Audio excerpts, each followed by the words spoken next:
Bonjour à tous, aujourd'hui c'est jour de match Ligue des Champions, plus un gros choc pour ces barrages de Ligue des Champions entre Manchester City et le Real Madrid. Ça commence à devenir un classique puisqu'on a l'habitude de voir ces rencontres-là, en sachant qu'en plus c'est deux équipes qui ont remporté dernièrement la Ligue des Champions. Juste en statistique, c'est le 5e City Real en 6 saisons. Le Real l'a emporté 2 fois, City 2 fois.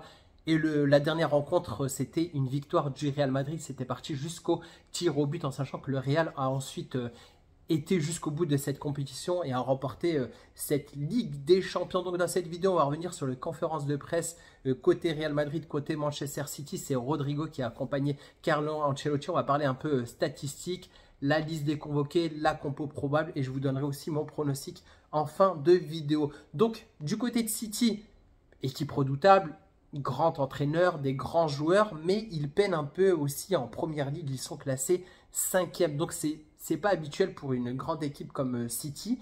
Ils ont reçu une correction dernièrement en championnat contre Arsenal 5-1. Ils ont eu du mal à gagner contre une équipe de 3e division. Donc voilà, donc c'est pas un très grand City actuellement, mais ça reste toujours une équipe redoutable. De l'autre côté, le Real figure en tête de la Liga. Et à côté, il y a toujours aussi des lacunes, surtout au niveau défensif, un grand nombre de blessés aussi. Mais n'empêche que le Real a pu aussi gérer un peu ses blessures parce que voilà, on est toujours qualifié en Copa del Rey. On est encore premier en Liga, sauf que, on va dire, l'ombre de cette saison, mis à part les blessures, c'est le fait que le Real n'arrive pas à gagner contre les gros clubs. On a perdu contre le Barça, on a fait match nul contre l'Atlético et le Milan, on a perdu. Donc est-ce que le Real va arriver, on va dire, à passer outre et à gagner contre Manchester City qui figure voilà comme une grande équipe et je le souhaite vraiment. Donc on va tout d'abord passer à la conférence de presse faite par Pep Guardiola qui nous a dit pas mal de choses sur le plan tactique et sur le Real Madrid. Il dit voilà, le Real Madrid c'est vraiment la référence en Ligue des Champions. Ils sont certainement les rois de l'Europe. Bon, voilà, on le sait que le Real Madrid est l'équipe qui a gagné le plus de Ligue des Champions. Il dit au niveau tactique, j'ai un plan clair sur la façon dont nous allons jouer demain. Le plan est prêt. Bon, on sait que Pep Guardiola a toujours un peu des idées. Il aime innover au niveau tactique. Donc, il a un plan très clair pour, on va dire, déjouer le Real Madrid. Il dit il est impossible de les contrôler pendant 180 minutes en passant au match aller-retour. Nous essayerons de réduire leur dangerosité autant que possible, mais sans aucun doute, il est impossible de les contrôler. Il est difficile de jouer contre eux à cause de leur grande qualité. Et surtout qu'en plus, on a rajouté un atout offensif qu'il n'y avait pas la saison dernière, Mbappé.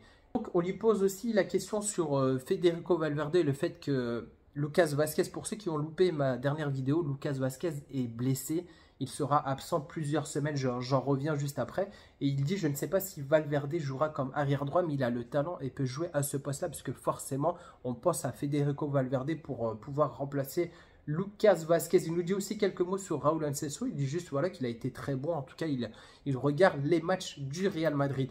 Donc, on passe à la conférence de presse côté Real Madrid. Et là, c'est Rodrigo qui a commencé la conférence de presse, qui a accompagné Carlo Ancelotti. On lui demande que ressentez-vous lorsque Guardiola dit que Rodrigo est presque inarrêtable. Il dit je suis content quand c'est un grand entraîneur de l'histoire, mais j'espère que tout ira bien demain pour Madrid. Donc on lui parle de Ancelotti qui a demandé aux 4 de devant, donc lui en fait partie, d'être plus solidaire en défense. Il dit Carlo nous a parlé, oui on sait à quel point on est important, ceux qui sont derrière nous, s'ils voient qu'on court beaucoup, ils font pareil. On a compris que par exemple la deuxième moitié du derby au niveau de la deuxième mi-temps était meilleure que la première parce que voilà, Carlo Ancelotti a tapé un peu du poing sur la table pour que, on va dire, les joueurs offensifs défendent un peu plus. Donc, on lui demande aussi quels sont les meilleurs souvenirs qu'il a contre City, puisque voilà, il en a joué pas mal de matchs. Il dit, j'en ai parlé avec Valverde il y a quelques jours quand nous avons gagné à nouveau contre City. Nous sommes souvenus de cette scène et du doublé. Je lui ai demandé si nous reverrons un jour quelque chose comme ça. Vraiment, c'était vraiment une sensation qu'il a ressentie. C'était la soirée la plus spéciale de ma carrière et je ne sais pas si cela se reproduira. C'était vraiment un match vraiment extraordinaire en tant que supporter du Real Madrid, voir le Real revenir en plus grâce à Rodrigo, c'était très magique. Donc il dit pas mal de choses aussi, hein, l'intérêt saoudien du fait que Rodrigo est un peu sur les tablettes des clubs saoudiens. Il dit: je ne sais pas grand-chose des offres, cela dépend de mon père qui est mon agent. Vraiment, je suis très heureux ici à Madrid, je veux continuer pendant de nombreuses années et j'en suis reconnaissant. Je ne sais pas s'il y a des clubs qui ont donné des offres. On va passer à la conférence de presse de Carlo Ancelotti. On lui demande un peu quelles sont les clés pour ce match. Il dit: cela ressemble à un classique dans cette compétition. Donc comme je vous l'ai dit, il y a pas mal eu de matchs entre le Real et City car nous avons joué l'un contre l'autre de nombreuses fois. Ce sera un match divertissant et équilibré tout comme les précédents. Il est très difficile de prédire ce qui va se passer car cela dépendra beaucoup du comportement, de la qualité, de la confiance et de la personnalité. Ce sont des matchs de très haut niveau. Il faut montrer le meilleur de soi-même dans tout les aspects. On lui parle de Guardiola. Quelle qualité espérez-vous obtenir de Guardiola? Quel est l'avantage d'Ancelotti qui serait bon pour Guardiola? Il dit tout ce que je peux dire, c'est que je pense que c'est un entraîneur qui a beaucoup apporté au football, la possession, le jeu offensif, le pressing, les sorties de l'arrière. C'est vraiment un entraîneur qui a pas mal révolutionné, qui a pas mal apporté d'idées nouvelles que souligne Carlo Ancelotti. C'est un innovateur dans le football et je le respecte beaucoup pour cela. C'est un des meilleurs, si ce n'est le meilleur à chaque fois que nous nous affrontons. C'est un cauchemar pour préparer les matchs car il a toujours des idées qui vous font réfléchir. Donc j'espère que Carlo Ancelotti ne va pas forcément, on va dire, s'adapter. C'est ce qu'il a tendance à faire, c'est-à-dire plutôt s'adapter à l'adversaire plutôt qu'on va dire un peu s'appuyer sur les forces du Real Madrid.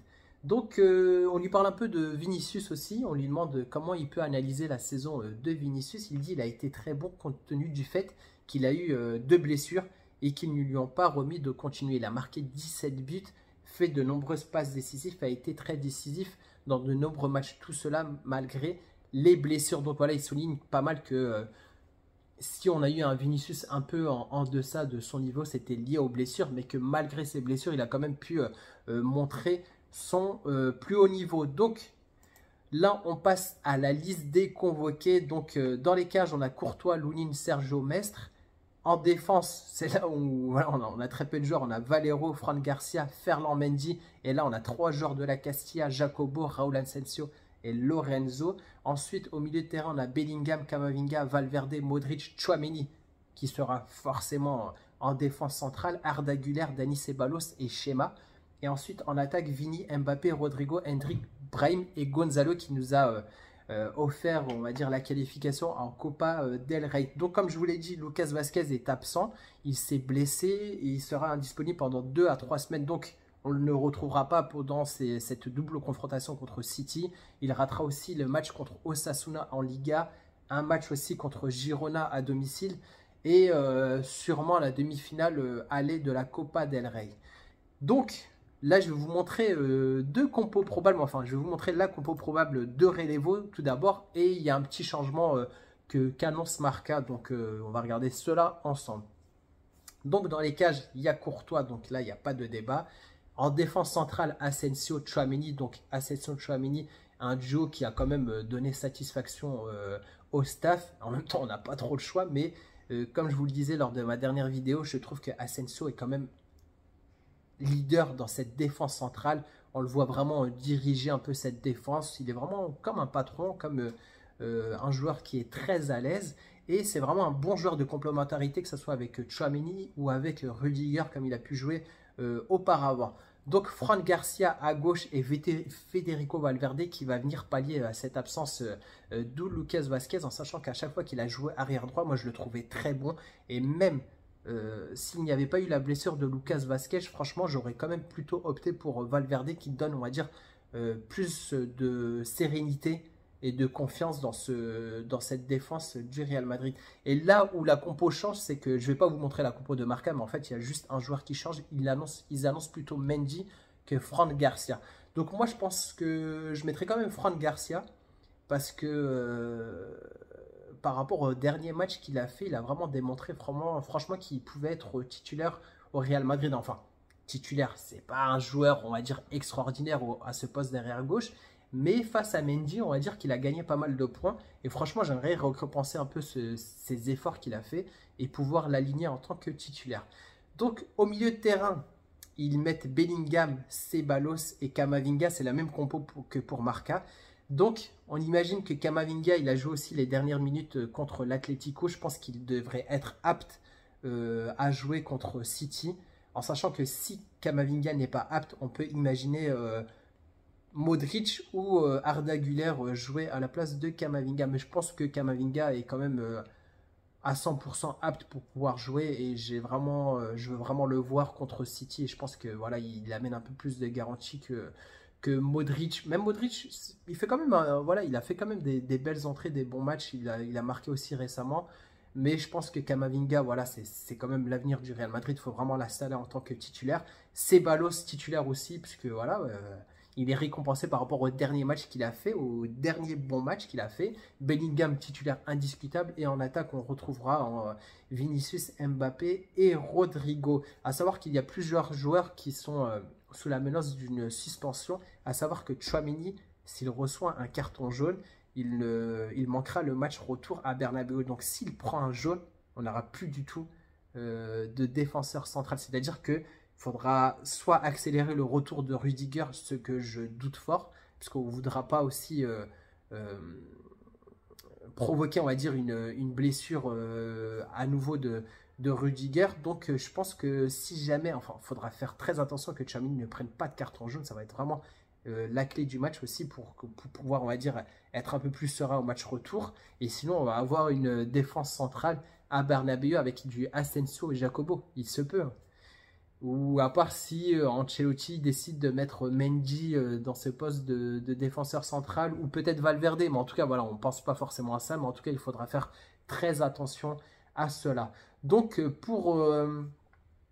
mon pronostic pour ce match, franchement, je pense qu'il y a moyen de gagner là-bas. Si jamais, on va dire, on a le même City qui a pris 5 buts contre Arsenal, je pense qu'il y a moyen de l'emporter, on va dire, allez, 2-1.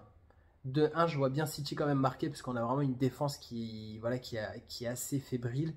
Et 2-1, ça serait un super bon score pour pouvoir, on va dire, mieux aborder le match retour à la maison. Donc n'hésitez pas à me dire ce que vous pensez de cette compo. Est-ce que vous voyez une autre compo pour ce match-là entre le Real et le City? Donnez-moi aussi vos pronostics.